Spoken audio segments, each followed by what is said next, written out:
I mean, I think there's two ways to be successful. You can do what everybody else does and just try to outwork them, outsmart them, this and that, or you can be unique and different. We've been unique and different for 16 years. People see this version of me. I've never forgotten where I've come from. I know who I am, and I always said if I got a chance to be a head coach, I wanted to do it in a different way, and that's what we've been able to do here. I was really driven to be successful. I never chased money. I just chased my happiness and my passion. You don't hear anything bad about Clemson from inside Clemson. It's always from people on the outside of our program that don't know me, they don't know our program. We've won the most games, got the most national championships, most conference championships, most draft picks, most first round picks, highest graduation rate. I think our process is fulfilling our purpose. If it's not fulfilling somebody else's purpose, well, I'm not trying to fulfill somebody else's purpose. 14 consecutive years with a postseason win. That's never been done in college football history. But we've beaten Alabama in 2 out of 3 national championships. We've been to 7 out of 10 playoffs. We've been to won the league 8 out of the last 10 years. So why do I want to be like everybody else? And now we are on with the head coach of the Clemson Tigers, Mr. Dabo Swinney, a man who has won 9 ACC championships, 2 national championships. Welcome to the show. Thank you. Good to be on with you. Hey, that's not too bad for a D plus higher, right? That's right. That's right. It's a good thing that the plus was a cross, right? That's exactly right. You've done your homework. I like it. I like it. So in this era of college football, right, you have so many people who are concerned about wins and losses. And I think that you get lost, like just being proud of putting a good product on the field and being proud of what it is. So how are you dealing with that in terms of the noise on the outside of, oh, how come we haven't won another national championship yet? When you're graduating 98% of your players, you are, highest retention in college football. Well, I don't listen to it. So it's really that simple. I think we all have a choice every day. First of all, the attitude that we choose to have, that kind of drives your habits, and we also have a choice on what we let in. I always tell our players all the time, ships don't sink because of the water around them. They sink because the water gets in them. And, that's kind of how it is in life, and we live in a world now where there's a lot of noise, and you have a decision every day on what you're going to listen to. And unfortunately, a lot of times we wake up, the first thing we do is we start taking buckets of water and just throwing it in our ship with those phones and with other people's opinions and other people's thoughts and things like that. And then we wonder why we're dragging through life. So I don't really, I block all that out, but how I deal with it is perspective. I think that's very important. And I stay focused on the main thing, and that's my faith, number one, but the purpose, my purpose as a man, and then the purpose of this program. And it's an interesting thing, to kind of be on the inside and kind of, see, some of the narratives that people put out there. But and the reality is we've won 3 national championships in 130 years. Yeah. So if winning a national championship is simple, and I mean, who else has done that? Yeah, exactly. But we've been to the playoffs 7 times in 10 years. We're the only team to go to 6 Final Fours. We've won our league 8 out of the last 10 years. So we didn't go to the playoff 10 out of 10 years, but nobody else has been 7 out of 10 years. I think maybe Alabama. Yeah. Nobody's won 8 out of 10 years in their league championship. I think the last 5 years we're 5th in the country in wins. But we are fulfilling the purpose that we talk about here. So when I got the job here 16 years ago, first staff meeting, what's that going to be like? Yeah. Like, it's a big meeting. It's your first staff meeting. You got a group of people. Okay, what are we going to be about? And, literally 16 and a half years ago, walk in that meeting room, and my message was simple. Like, as long as I'm the head coach, this is what this program's going to be about. But then I also told them why. And we're going to graduate our players. We're going to equip them as men. We've now created this Paul journey in our program. It's a curriculum. Yeah. We've been doing this for a long time. We're going to make sure they have a great experience. And I want everybody to win a championship. And as long as I'm the head coach, this is what we're going to be about. Everything we're going to do is going to be about that. But we're never going to put winning ahead of those other things.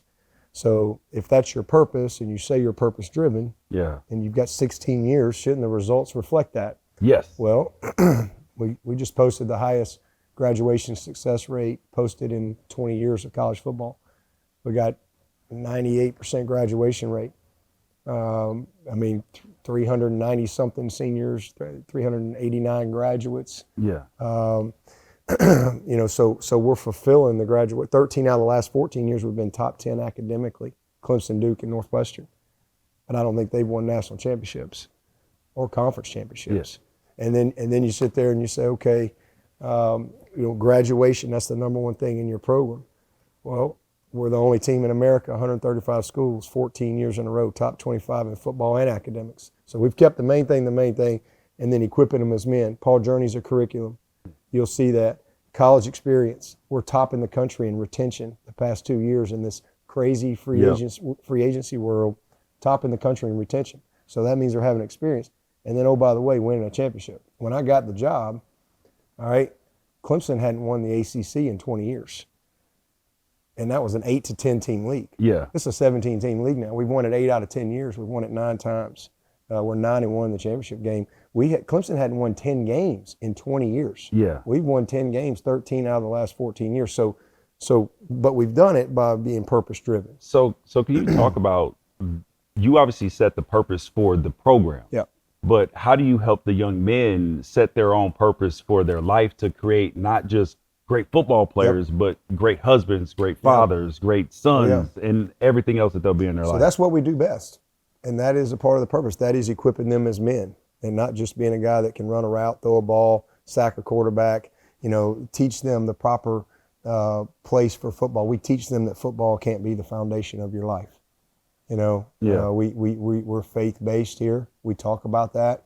There's opportunity for them to grow. But we truly, through Paul Journey, our Paul Journey program, it is a curriculum. It's what we do for freshmen, sophomores, juniors, seniors. This is how we teach them, how to be great men, how to be great husbands. It's financial literacy, it's tax education, it's micro internships across the world, it's service abroad trips to Cape Town, South Africa, to Thailand, to Costa Rica. They're going to Positano, Italy in May. Yeah. It's business week. We've been in LA the past couple of years. They're going to Vegas next week. We invest in them holistically. Yeah. So it's how we meet. It's how we meet. There's not a meeting that we have ever where we're not sowing in the seeds of competitive greatness to life, not just football. So it's just a holistic approach. It's what we do daily, every single day. And we try to transform them through their Paul journey because they all come in at a certain spot. And it's our job to figure out where they are, meet them where they are, and then transform their lives. So we like to say we're a leadership development organization. Yeah. We just happen to play football doing it. That's what we do best. So when they're on that Paul journey and you're looking at what they're going to be out in life, I look at your journey, right? And it's funny because I think that you can understand people once you understand their backstory in life. You were a kid who was dirt poor. Yep. Parents divorced, all that. So how did all of those things shape your life to be the man of purpose that you are now? Yeah, we're all shaped by our circumstances, by the things we experience, people in our life, mentors, all those things, and I'm no different. But I just thought my life was normal until I knew it wasn't normal. Yeah. But my family was simple. My mom and dad married at 18. My mom was pregnant with my oldest brother. Mom cut hair. Dad was an appliance man, fixed washers and dryers. That's what I grew up doing. Addiction in the home, divorce. On the move, just staying here, staying there. But I had great coaches. I had great mentors in my life. I was involved in a lot of things, played 3 sports and did a lot of things that kind of kept me focused. But the main thing that happened to me is I got saved when I was 16. Yeah. And that created a foundation to life for me. So many people, they don't have a foundation to life. And I got a foundation to life when I was 16, and I've been building on it ever since. Yeah. And as storms have come, as they come for all of us, that foundation has allowed me to stay anchored. And storms are not always bad things too. Yeah. Storms are good stuff too. There's a lot of times, sometimes the worst storms are the good stuff that happens in your life.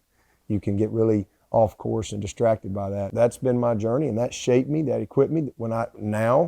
when I look back, people see Yeah. this version of me, but I've never forgotten where I've come from. I know who I am. I know who the people who've helped me get where I am. Most importantly, I know my Savior, and I look back, and a lot of people say we serve a God you can't see, but I see him clearly when I look back. And I'm just thankful that, I've been able to have peace in whatever I've dealt with in life. And that's served me as I've gone. But as I look back, the things that I hated most in life, the things that were the liabilities, things that I was embarrassed by, are my greatest assets. What are some of those things that you were embarrassed by? When you're a kid and your father shows up and everybody knows he's an alcoholic nobody's there to see you. Yeah. Score 24 points in a game or score a touchdown, nobody's there. Or you're living with a friend, sleeping on the floor, and your girlfriend's got to come decorate his door because that's where you don't have a home. Yeah. Or you don't have a car. So those are things that when you're going through those things as a kid, you can be hardened by those things, you can be embarrassed by those things, whatever. But those are my greatest assets today because it gave me perspective. Yeah. And that goes back to your original question, on how I deal with everything, whether it's good, bad. Yeah. It's perspectives. It's keeping perspective. And the way I keep perspective is keeping my eyes on the good Lord, in the good and the bad. So you've been married for over 30 years now. Going on 31. First of all, congratulations. In this business of college football, how do you stay married for this long, and how has your wife been a part of the program? Yeah. Well, I think you got to be team, and it's got to be a partnership, and you got to, I don't think it should be work and home. I think you've got to involve your family in everything that you do. Mm-hmm. And that's been the best part about being the head coach, honestly, is I've been able to create what I always envisioned it should be. And I've been able to do that for my staff too. But, Kath and I, we met in the first grade and we started going together in the sixth grade. And then we started dating in high school when I could drive. So I'd drive her car. And then, all through college, and been married going on 31 years. So, we just have been together. We're a team. And I think you've got to have everybody on the same page in this profession. Yeah. And so she was with me my whole life. She comes from everybody in her family's, PhDs, masters, they're teachers. Kath was a teacher, her dad's a professor. And, that's why I always knew she was the right one, because she never judged me or she saw the potential in me. I'm the first college graduate in my family. Nobody in my family had a college degree. Parents, grandparents, great-grandparents. And so that was a game changer for me, which is why I'm passionate about education. I went to Alabama when I was 18. I left when I was 31. Yeah. And so who does that? So I saw a lot of guys that I played with that I was still there when I was 28. And now all of a sudden, I saw the game use a lot of guys. Yeah. They didn't have degrees. And I always said, if I got a chance to be a head coach, man, I really wanted to do it in a different way. And that's what we've been able to do here. And that's why our purpose is what it is. But you have to have someone in life to do life with. Yeah. And Cass been that person for me. And so she's been there from when I was a GA, and getting my MBA and never at home for 2.5 years because I was either, at the office or in a classroom or whatever, to, watch just this journey that we've been on. And coached 8 years at Alabama. Head coach gets fired. Now I'm out of coaching for 18 months. And then, when Clemson called and said, hey, you interested in getting back in coaching? She's like, she knew my heart. Yeah. And she said, let's go. I've never lived anywhere else but Alabama. So here we came in February of 2003 thinking, well, we'll be here for a year or two. Yeah. And now I'm on my 23rd season, but it was God's plan. So and I know that. How much, well, because I know that as a man, one of the greatest things that gives me pride and joy is to be able to take care of my family, provide for my family. How does that make you feel that Kath believed in you? Her family, I don't know whether they supported it or didn't at the time, but you made good on that for her and for your family. Yeah, well, our relationship was built on the right stuff. And I think that's the way it always was. And then as I went to college, and honestly, I would never dreamed of coaching. I didn't have any desire to coach. Yeah. I wanted to go make money. Yeah. You know, and I had all these great plans, and because I'd never made any money, and I had all these great plans, and her dad was so helpful to me, and you know, he when we first got married, he would send us a check every month so that I could pay for my mom's rent, because my mom lived with me. Yeah.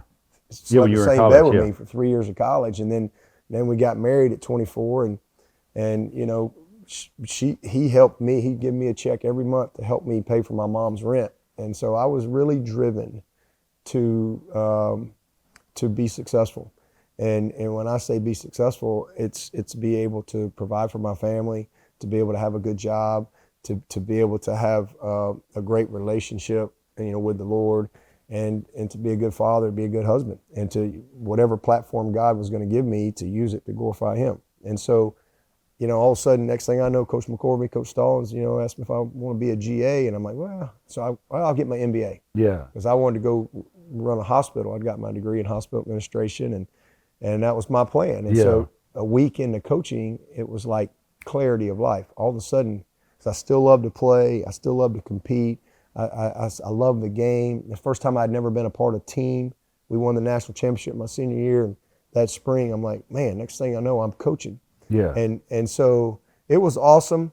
But the other thing that I tell people all the time, especially young coaches today getting into coaching, because coaching wasn't that way in 1993, the way it is now in 1993. Yeah. You know, you had 9 full-time coaches and 2 GAs, and nobody made any money. The head coach made a little money, but we made a conscious decision, Kath and I. She was going to teach school. She was a teacher, and I'm going to coach football.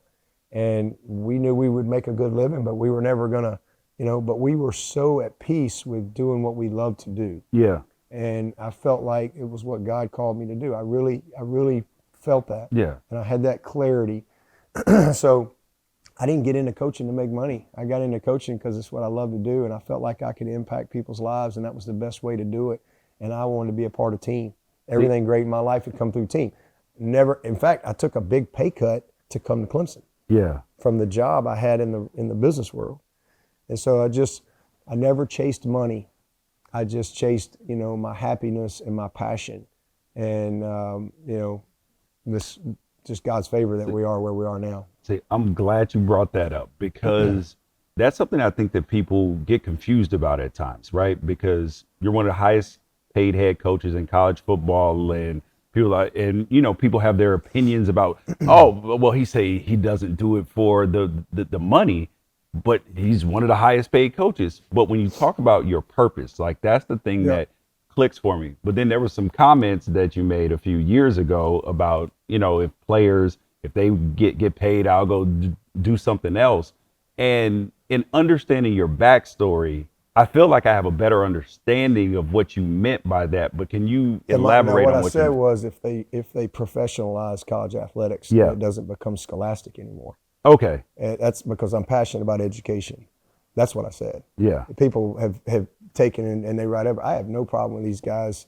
You know, there's basically their rev share, the scholarship being enhanced, all those things. And it's never made sense to me that a kid can't go do his own camp or stuff like that. I worked all through college. Yeah. I mean, I was cleaning gutters, cutting grass. I mean, you know, probably wasn't supposed to, but I wouldn't have made it. I was umpiring. There was never a time that I wasn't working. But what I know is we have a responsibility to educate our young people. 98% of college players do not play in the NFL. Yep. Football's not a game of longevity, all right? And we have to emphasize and incentivize education. People make up their own stuff, and, you know, it's say whatever they want. But these are people that don't know me. They don't know our program. All you got to do is look at our program. Judge me by my fruit. Yeah. You know, judge me by the fruit of this program and the kids that have come through here and the graduates and the lives that have been changed. So we've lived out our purpose. My main thing about college football is, you know, we have to keep it scholastic. We have to. Yeah. We have to keep it scholastic. And we have to help these kids. You know, 78%, almost 78% of NFL players within 2 years of being out of the league are bankrupt. Yep. You know that. Yep. Bankrupt. Yes. And most of them I've seen divorced. a lot. Yep. Right. So I've never wanted my guys to be a statistic like that. You think we're going to, and those are mid-20s to 30-year-olds. You think we're going to get a different result with an 18, 19, 20-year-old? No, it's going to be worse. Yeah. Especially if we don't have the right structure that emphasizes education.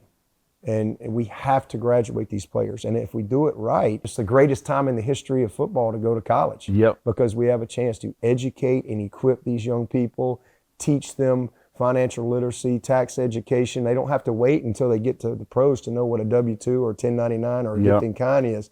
We can truly equip them.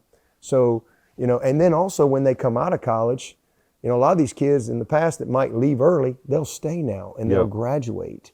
And then when they come out of college, if we do it right, whether they make the pros or not, they've got a great foundation financially for life to set them up on a great head start for life.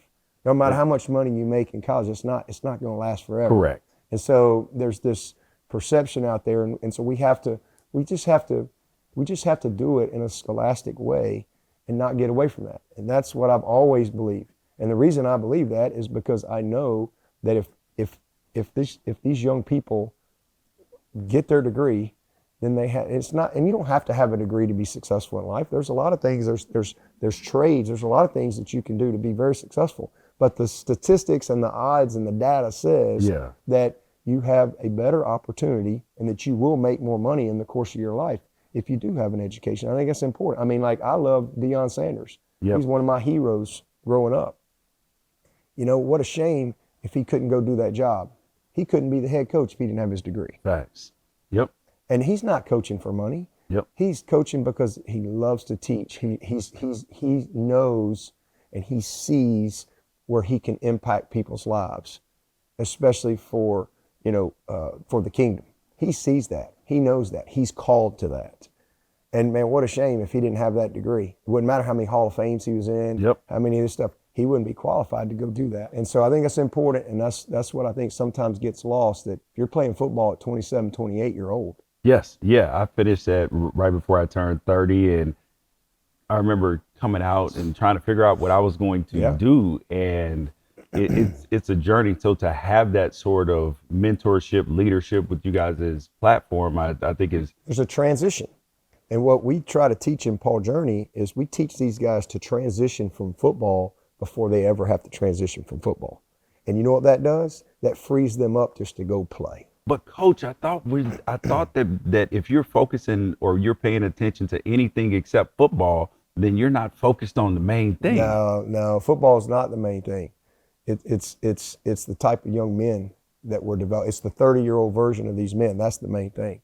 What are we doing? How are we serving their heart? If football is the main thing, you're just serving their talent. We're here to serve their heart, not their talent. All right, we're here truly to build transformational leaders through the platform of football. That's football is important, but it needs to be right here with the wrist above the elbow and 5 points of pressure and an offhand with that 6 point of pressure right there. Shouldn't be the foundation, and it is for somebody. For a lot of people, and that's fine. Everybody has to do things the way they want to do them. I'm not judging. I don't judge anybody. I just focus on what we do and what's best for Clemson and fulfilling the purpose that I've been called to live out. So as we get to like this era of college football, there's the transfer portal, which I've noticed the statistics say that less and less players are graduating now because of the transfer portal. And one of the things that you've been criticized about is not taking enough transfer portal players. And initially I was in that camp, but then I thought about it. I was like, hold up. This feels like a coach who's, to use a term that people use now, standing on business, that you hold your coaches to a higher calling of, listen, you got to get your recruiting right and you got to develop these players. Is that what the mentality or the coaching, what you're coaching your coaches or the expectation for your coaches is? I mean, I think there's two ways to be successful. You can do what everybody else does and just try to outwork them, outsmart them, this and that, or you can be unique and different.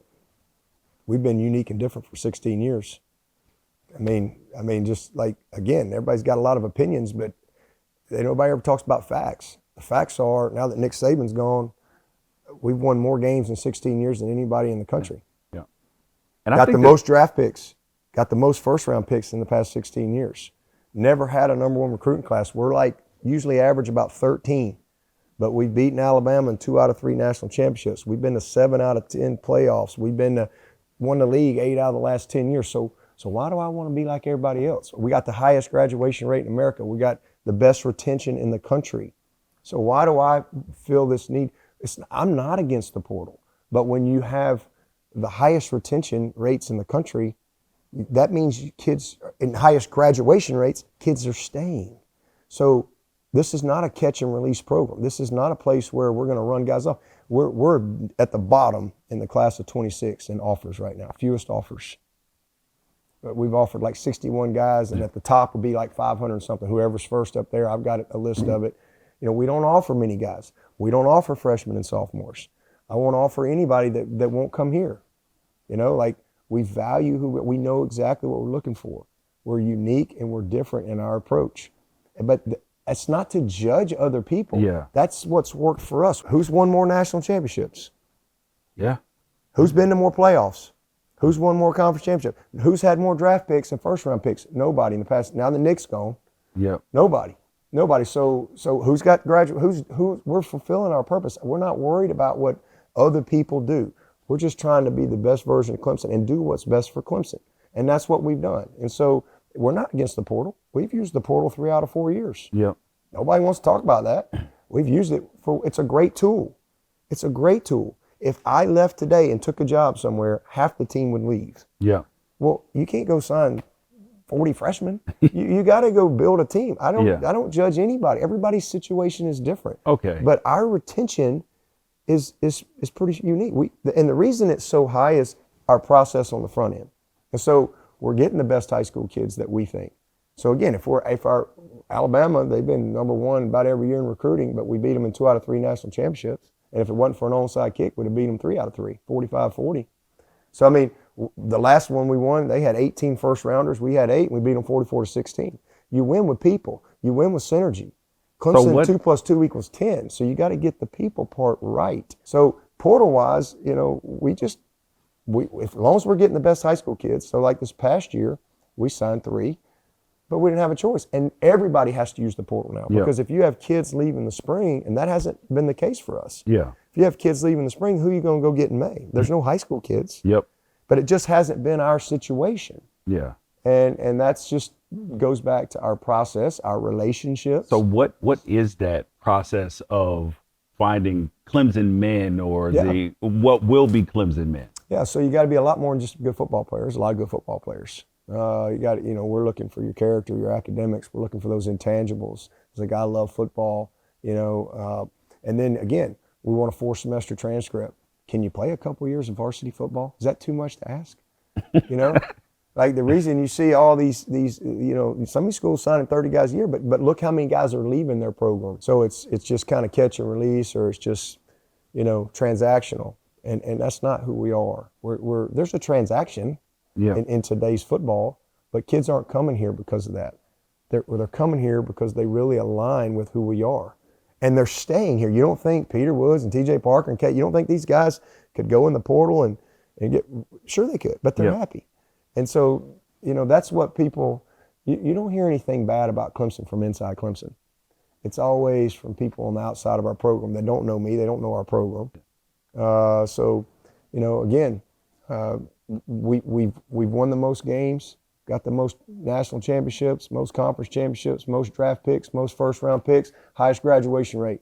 So I think our process is fulfilling our purpose. If it's not fulfilling somebody else's purpose, well, I'm not trying to fulfill somebody else's purpose. You've had a lot of continuity of coaches as well. And I remember when I went to Oregon, it was kind of like that with Mike Bellotti until Mark Helfrich was fired. Then you had Don Pelham, who was on the staff for a long time, Coach Campbell, all of these coaches. How is it important for, a guy like Woody, who was your wide receiver coach and has now been with you this entire time? Since 1990, and then ironically, he came from Clemson to be my receiver coach at Alabama. And, he's been one of the top 2 or 3 mentors in my life. I mean, he's like a father to me. He's been with me from, day one that I got this job.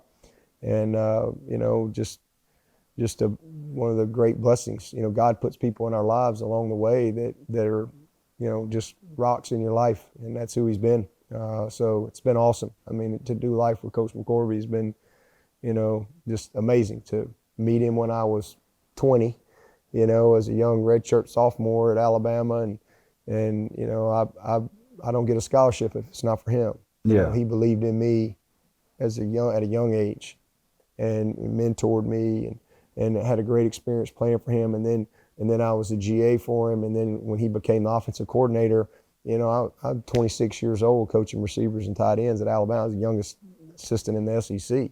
I mean, 26. And that doesn't happen if it's not for Coach McCorvey and Coach Stallings, who really believed in me and gave me that opportunity. So, you know, I had no idea what was down the road, but man, to going on my 17th year as the head coach here, and for Woody to be right by my side, it's been awesome to do life with him. You mentioned Gene Stallings, and that reminds me of a story that I heard about you, is that when you were playing at Alabama, that he was calling for more physicality in practice, and there is a famous crackback block by Mr. Dabo Swinney. Can you tell us about that? Yeah, we were just scrimmaging, and you know, I mean, the game was different then. I mean, it was like if you didn't do that in those days, you know, you were going to the bench, and you know, and as a receiver, you sought those type of opportunities out. You know, but they've taken blindside blocks and crackbacks. That's all out of the game now. But in those days, that was just part of it. And, we were having a scrimmage my sophomore year. Actually, it was my junior year, '91, and we ran a reverse with Kevin Lee, and so I was the X and he was the Z, and we ran a reverse, and so, you know, everything was flowing, and man, we had a safety, and I mean, I'm coming full speed, and I got a beat on him, and I mean, as soon as he recognizes this reverse and he starts, and I mean, just it was a pretty explosive hit, and you know, of course, you know, back in those days, that's again, everybody went crazy, and it was this and that. It was a part of the game, and so yeah, it was like the headline of the news like the next day. So it was a pretty physical scrimmage. Yeah, that reminds me of a play that when I was in college, when I was at Oregon, Wesley Mallard hit Michael Jolivet when we were playing again. We were playing in Alton Stadium against Arizona, punt return. And Keenan Howery starts one way, breaks back the other way, going toward the right. I'm standing on the sideline at about the 50-yard line, and Wesley hits him, helmet pops off. It was probably the hardest hit I've ever seen in my whole life. And I was like, oh, he'd be thrown in jail right now. Oh, yeah. Oh, yeah. That were to happen. Oh, yeah, you'd be gone. Oh, yeah, for sure. And in college football now, right, like, you talk about education and graduating players. One of the things that I found problems with, and other coaches have as well, is the calendar. Is that the transfer portal opens up in December, but then if you play for a national championship this year, you didn't finish until January 20th. So classes are already started again. What's the fix to it? Like, should the season end January 1st? What's your idea on that? Yeah, I mean, I think we definitely need to compress the calendar a little bit. I mean, there's a lot of things. That's a deep conversation. Having lived it for a long time and having been in 7 playoffs, 6 Final Fours, and 4 national championships. It's a long time to play, and it's a lot of games. And so, you know, to play a potential of 17 games is a lot in college football because it is scholastic. And what you mentioned earlier, graduation rates with the portal, because what's happening is as these kids transfer, that doesn't mean your hours don't all of a sudden transfer. So you might be 20 hours away from graduating when you transfer and you go somewhere else, and now you're 45 hours. You know, so there's a lot of things to consider there. I think, first of all, you know, I'm all for the kids being able to go. Great. We need a new governance structure, number one. It's you know, one of the reasons that we have such a chaotic time and such a mess right now is, you know, forever and ever and ever we've tried to make it all the same. And it's just not the same. You know, I mean, at Clemson as it is, some of these, a small group of 5 or even a 1AA, because Division I is Division I, and it's not the same sport to sport either. Correct. And I think we're finally at a place where people have realized that, and I think we're going to get a new governance structure which can bring more autonomy, which then you have like-minded problems and people that can solve the problems that are relevant to them in their world, because we do need that. So I think that's part of it.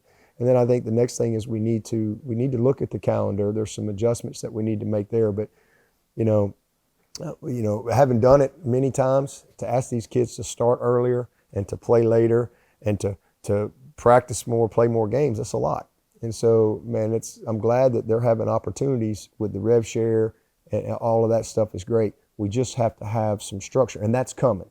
Like, we're about to enter in, I think, one of the best eras ever in college football, because there is going to be some order. There is a cap. It's got to make sense. I think all that's going to be good. I think the kids should be able to leave, but we don't need free agency right in the middle of the season.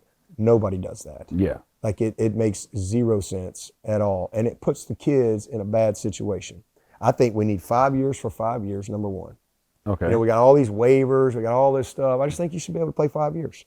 Play 5 years. That way, because when they put in the play 4 games, and you can keep it, the unintended consequence of that is now all of a sudden, here comes the portal, here's the NIL. Well, now kids are playing 4 games and they're saying, hey, I'm out. I don't want to lose my eligibility. I'm going. Well, a lot of these kids would play if it's 5 for 5. Yeah. And you're not. If you played 4 games, you played 7, you played them all. It doesn't matter. You got 5 years, and especially with the financial opportunity now, a lot of these kids that are in a hurry to go pro would stay in college. Yep. And they would graduate. So now we've incentivized education. We've incentivized graduation, because why you can make more money in college than going and being a 5th or 6th rounder in the pros. And it's more guaranteed, and you're developing, you're playing, you're getting your degree. So all of those things, I think that's a part of it.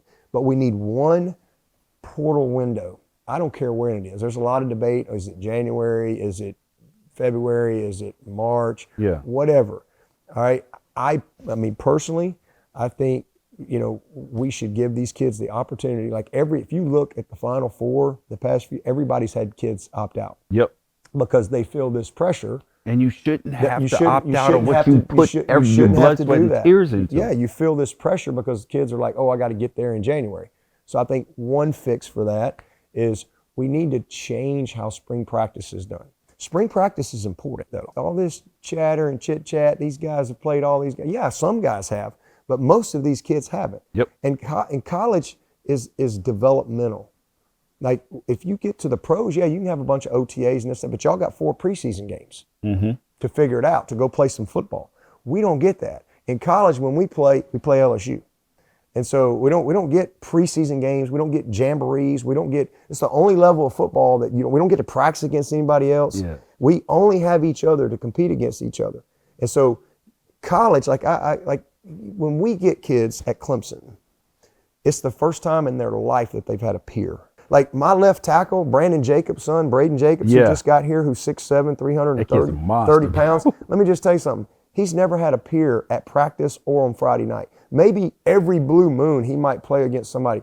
So now he's got Peter Woods and every day, TJ Parker. I mean, he's got dudes every day.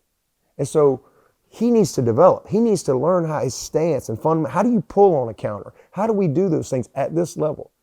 At the pros, it's not developmental. If you don't know how to win on a slant versus inside leverage at the next level, they just bring somebody in who can. Yep. If you don't know how to pull on the counter, you don't know how to spill a guy, they bring somebody in who can. You're a pro. And these kids have spent their career playing college ball at a high level. All right, so the kids we get, what corner has walked up on Wesco, TJ Moore, and like me and you all night on Friday night? Never.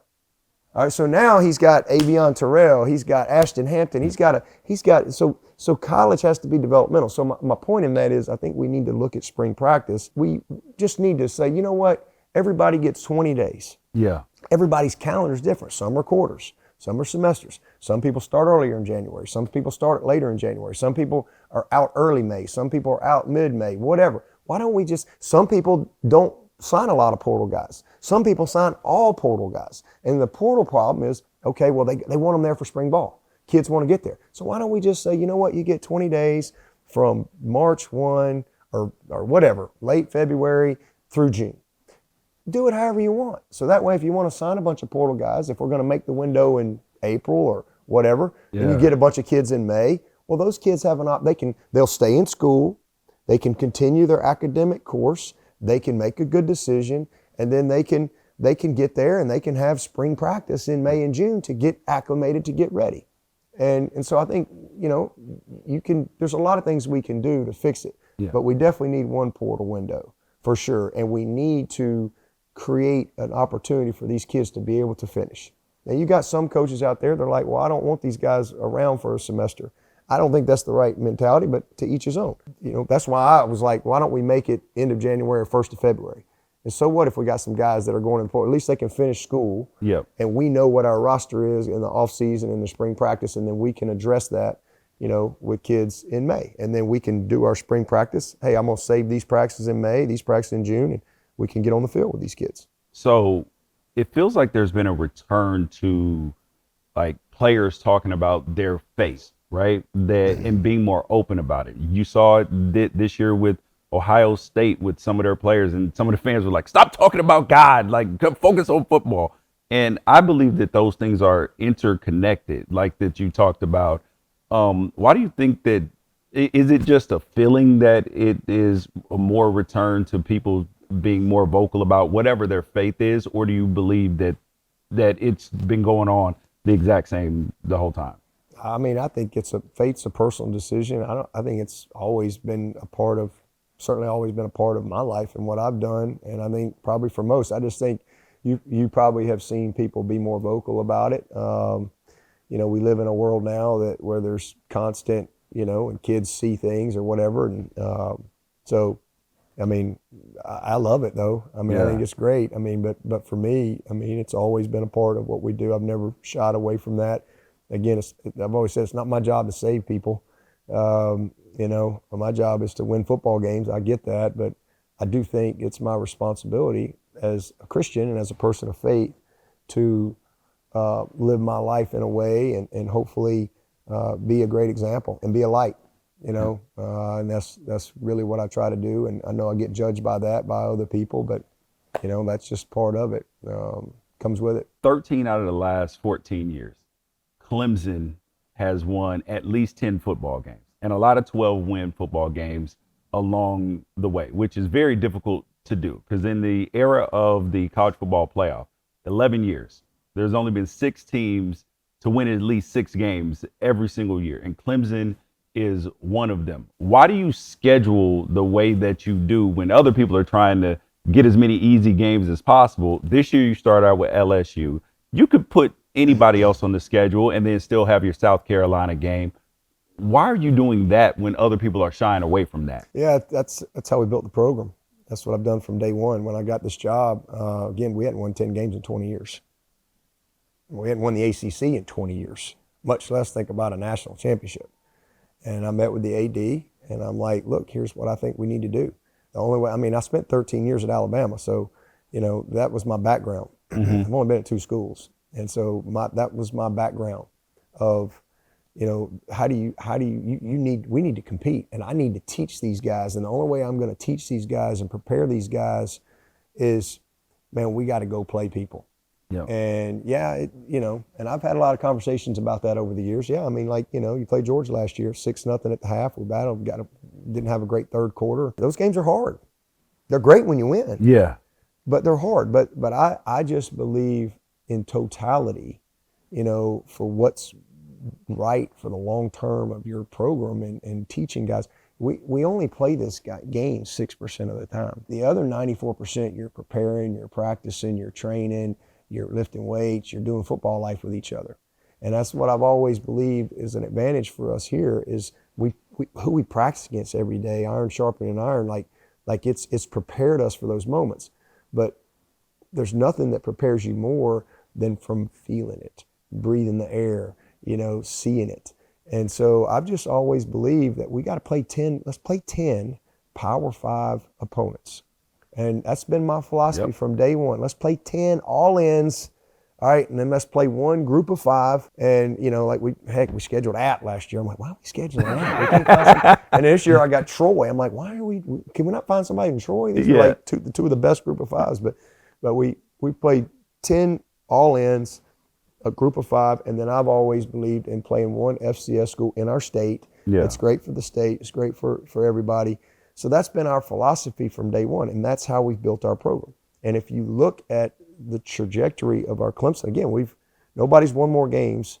I mean, Alabama has won more games in the past 16 years, but Nick's gone. So Yeah. let's just start it right there. All right, Clemson, most wins, most championships. And I think a big part of that is who you practice against every day, how you practice, how you meet, how you recruit, how you evaluate. Again, we averaged 13.6 in my recruiting classes.